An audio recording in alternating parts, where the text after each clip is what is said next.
After yesterday's win, Sri Lanka has brought out a very valid question as to whether one batsman should play throughout the innings and score most of your runs, or whether you should have all your batsmen chipping in with 30 odd runs.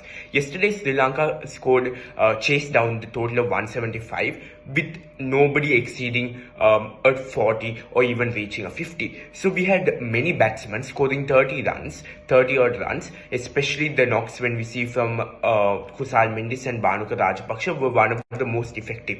Though they were just 30 runs, the impact that they had was massive, which ultimately helped Sri Lanka chase that total easily.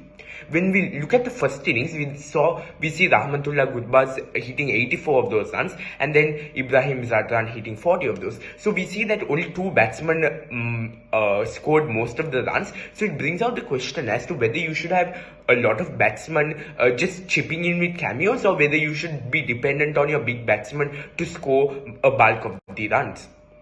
When we look at Pakistan's strategy, we see the fact that they're very dependent on their top order to actually play through the innings, right? They don't mind them taking a few balls and getting set as long as they carry through the innings and make a massive impact at the end.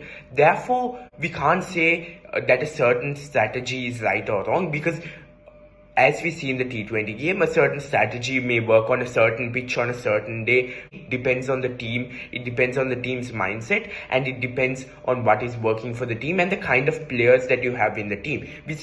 When we look at the Sri Lankan team, we see that they're very they're very short innings batsmen, right? They like to just hit a few runs and then they ultimately get out. But when we look at Pakistan, they're long innings batsmen. They like to stay throughout the innings when compared to Sri Lankan batsmen.